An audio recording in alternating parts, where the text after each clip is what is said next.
Welcome to GK facts. Current में जानेंगे video के अंदर। देखिए, अभी जो है भारतीय सेना ने वीर नारियों के कल्याण निवारण के लिए जो है क्या करा है, वीरांगना सेवा केंद्र शुरू किया है। ठीक है, अभी जो आपको पता होगा कि हमारे जो रक्षा मंत्री हैं राजनाथ सिंह जी, इनकी तरफ से और मतलब इस मंत्रालय की तरफ से जो है और भारतीय सेना ने वीर नारियों के कल्याण के निवारण के लिए, ठीक है, वीर नारियों के कल्याण के निवारण के लिए बोला जा रहा है यहाँ पर वीरांगना सेवा पोर्टल शुरू करा है। इस पोर्टल को शुरू करा गया है। अब ये पोर्टल आखिर में क्या है, इससे इस पोर्टल का तात्पर्य क्या है, किस तरीके से ये सहायता करेगा लोगों की, उसको जानेंगे।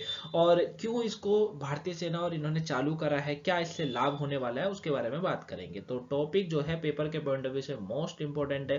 1-2 नंबर का क्वेश्चन आपसे इस टॉपिक से एग्जाम में पूछा जा सकता है। अगर आपको इसका पीडीएफ चाहिए तो टेलीग्राम पर मिलेगा। टेलीग्राम का लिंक नीचे डिस्क्रिप्शन बॉक्स में है, वहां से आप पीडीएफ पा सकते हैं। टेलीग्राम ज्वाइन करके क्वेश्चनों के आंसर भी वहां पर दे सकते हैं। ठीक है, चलिए स्टार्ट करते हैं और एक एक करके इस पॉइंटों को समझते हैं। देखिए, सबसे पहले ये जानिए कि आखिर में क्या है। तो वीर नारियों के कल्याण और शिकायत, उनकी जो शिकायत होती है उसके निवारण के लिए भारतीय सेना के द्वारा इस वीरांगना सेवा पोर्टल जो है इसको शुरू करा गया है। अब ये सशस्त्र बलों के एक सदस्य की विधवा जिसने देश के लिए अपने प्राणों की आहुति दी है, चाहे वो युद्ध में हो या सैन्य अभ्यास में हो, लेकिन उसने अपने प्राणों की आहुति दी है, उनकी जो पत्नियां होती हैं उनके लिए यानी कि वीर नारी कहलाएंगी अब से। ठीक है, मतलब ये नहीं कहलाएंगे कि इनके पति शहीद हुए थे, उस तरीके से नहीं पुकारा जाएगा।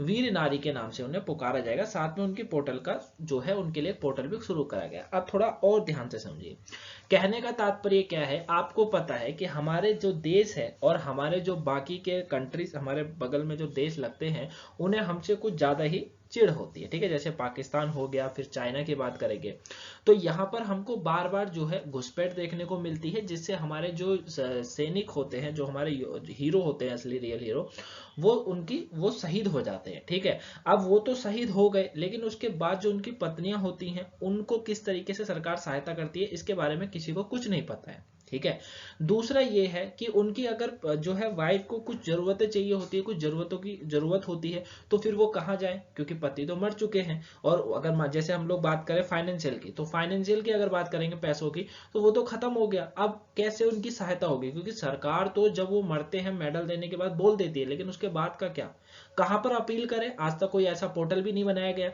कि वो कहीं पर जाकर अपनी अपील दर्ज करा दे।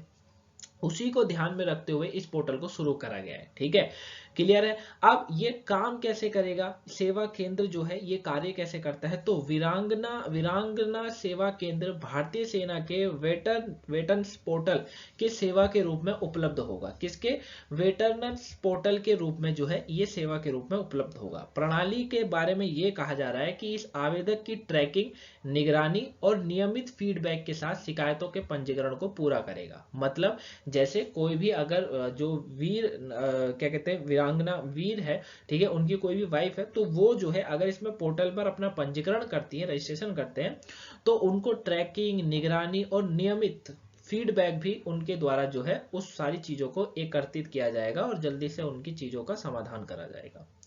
वीर नारियों या परिजन के पास सहायता लेने के लिए SMS, telephone, WhatsApp, post, email और वॉक इन के माध्यम से वीरांगना सेवा केंद्र तक पहुंचने के लिए कई साधन होंगे। वैसे ये जो पोर्टल है, ज्यादातर इस पर जो ध्यान दिया जा रहा है वो जो है युद्ध में जो शहीद हुए जवान होते हैं उनकी वाइफ के लिए ज्यादातर है। हालांकि पूरे परिवार के लिए भी है, क्योंकि यहाँ पर आप देख सकते हैं कि वीर नारी या परिजन के पास, क्योंकि हो सकता है जो कोई युद्ध में शहीद हुआ है मैरिड ना हो, है ना, अनमैरिड हो, तो फिर वो चीजें कहां पर होंगी, परिवार के लिए हो जाएंगी।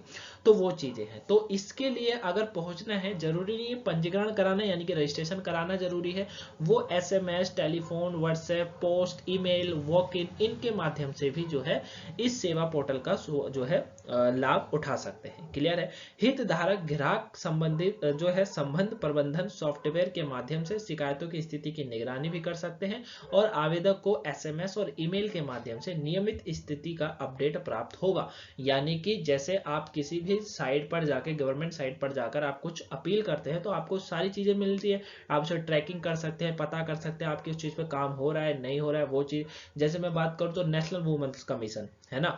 नेशनल वुमेन कमीशन क्या है, जो अपने जो पतियों से पीड़ित होती है वो क्या करती है, वो इस नेशनल वुमेन कमीशन में जाके अपील करती है। फिर वो उस अपील के बारे में पता कर सकती है कि जो उन्होंने अपील करी है, जिस चीज के उनको जो है शिकायत दर्ज करी है, उसका निवारण हो भी रहा है या नहीं हो रहा है ना, वो स्थिति कहाँ पर है, वो ऑफिसरों पर पहुंचा है या नहीं पहुंचा है ना। उसी तरीके से ये पोर्टल भी काम करेगा। क्लियर हो गया, यहां तक आप लोग अच्छे से जान गए, आगे समझते हैं। अब आता है कि वीरांगना सेवा केंद्र सुविधा में क्या खास है। तो देखिए, वीर नारियों को लाभार्थियों के साथ अंतर्निहित संबंध और सहानुभूति बनाए रखने के लिए वीरांगना सेवा केंद्र कर्मचारियों के रूप में नियुक्त किया गया है। वहीं वीरांगना सेवा केंद्र भारतीय सेना द्वारा उनकी विधवाओं और वीर नारियों और अगले परिजनों को वास्तविक देखभाल और सहायता प्रदान करने की दिशा में अपनी तरह की एक पहल है। मतलब वही चीज है कि सरकार जिस तरीके का बोल देती है कि भाई हाँ, जो युद्ध में शहीद हुए हैं या अभ्यास में शहीद हुए हैं उनको इस तरीके से सहायता मिलेगी, लेकिन किसी को ये नहीं पता है कि सहायता मिलती है या नहीं मिलती है, मिल भी सकती है नहीं भी मिल सकती है। वो चीजों का जो निवारण है वो सरकार अब इस केंद्र के द्वारा करेगी। ठीक है, काफी अच्छा है ये, काफी आप भी इसको जो समझ रहे होंगे तो आपको भी लग रहा होगा कि काफी अच्छा जो है सरकार इसको कर रही है। ठीक है, तो इस तरीके से इसमें सारी चीजों का ध्यान रखा गया है। ठीक है, विधवाओं को जो है, और विधवाओं ना कहकर उन्हें वीर नारियां भी जो है कहा जाएगा, ये याद रखिएगा। अब वीर नारियों कहा जाएगा, ना कि विधवा कहा जाएगा। काफी अच्छा वर्ड का यूज करा गया है। अगले परिजन को वास्तविक देखभाल और सहायता प्रदान करने की दिशा में अपनी तरह का पहला जो है कार्य है। क्लियर है। अब देखिए, वीर नारी के बारे में बात करते हैं अच्छे से। रक्षा कर्मियों की विधवा जिन्हें राष्ट्र की रक्षा के लिए अपने जीवन युद्ध में या सैन्य अभियान में जो लगा दिया, जिनकी मृत्यु सेना सेवा के कारण हुई है, उन्हें वीर नारियों के रूप में जाना जाता है। रक्षा की भाषा में उन्हें अब युद्ध विधवा नहीं कहा जाता है। ठीक है ना, याद रहेगा तो याद रखिएगा, इंपॉर्टेंट है। अब वीर नारियां कहा जाएगा, वीर नारी कहा जाएगा, ना कि युद्ध में युद्ध विधवा कहा जाएगा, इस वर्ड का यूज नहीं होगा। क्लियर है। तो ये पूरा टॉपिक था, आई होप आप इसे अच्छे से जाने होंगे। ठीक है, अगर आपको कोई डाउट्स लगा हो तो कमेंट बॉक्स में बता सकते हैं, या फिर आप हमें टेलीग्राम पर भी जो है डीएम कर सकते हैं, टेलीग्राम पर भी बता सकते हैं। क्लियर है। वीडियो पसंद आई हो तो वीडियो को लाइक सब्सक्राइब शेयर जरूर करिएगा। कोई वीडियो आज की नहीं देखी हो तो देख लीजिएगा, आपके पेपर के पॉइंट ऑफ व्यू से मोस्ट इंपोर्टेंट है। क्लियर है। मिलेंगे नेक्स्ट वीडियो में, तब तक के लिए thank you for watching guys, have a nice day, thanks for watching.